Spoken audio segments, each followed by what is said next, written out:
था त छिकनि जो ॿुधूं था त छिकनि जो जॾहिं मौत थींदो उन्हनि ॾे त घोट अरबी उन्हीअ वेल ईंदो ॿुधूं था त छिकनि जो ॾिठो हुस्न यूसुफ़ी जन त आङुरियूं कटियूं हुयनि तिर जे तिरो बि दर्द को सूर ई न थियो हुयनि ॾिठो हुस्न यूसुफ़ी जन त आङुरियूं कटियूं हुयनि तिर जे तिरो बि दर्द को सूर ई न थियो हुयनि तीअं ई आशिकनि जो दम झटि परवाज़ थींदो उन्हनि ॾे त घोट अरबी उन्हीअ वेल ईंदो ॿुधूं था त छिकनि जो जॾहिं मौत थींदो उन्हनि ॾे त घोट अरबी उन्हीअ वेल ईंदो वफ़ादार केरु थींदो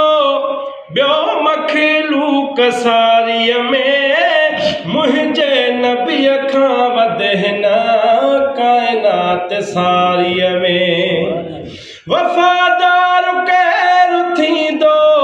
ॿियो मखलूक सारीअ में मुंहिंजे नबीअ खां वधे हिन काइनात सारीअ में दुखनि में न ढोलणु कंहिंखे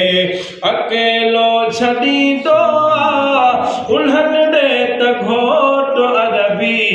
उन्हीअ वेल ईंदो ॿुधूं था त छिकनि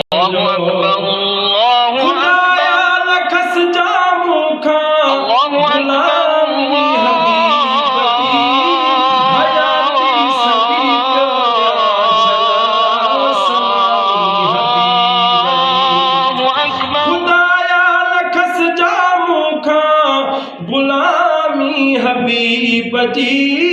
हयाती सजी पियो ॾियां सलामी हबीब जी ग़ुलामनि जा झोल रहमत सां ख़ुदा भरींदो उन्हनि ॾे त घोट अरबी उन्हीअ वेल ईंदो ॿुधूं था त छिकनि जो अज़हर बुघो चए सच थई सभु कुझु ग़ुलामीअ में पिरी पाण ई तो जॾहिं ग़ुलामनि जे सामीअ में अज़हर बुघो चए सच थई सभु कुझु ग़ुलामीअ में पिरी पाण ई तो जॾहिं ग़ुलामनि जे सामीअ में कोई आशिक़ त पंहिंजे सॼण खे ॾिसण सां सुञाणींदो उन्हनि ॾे त घोट अरबी उन्हीअ वेल ईंदो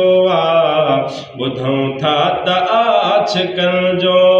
जॾहिं मौत थींदो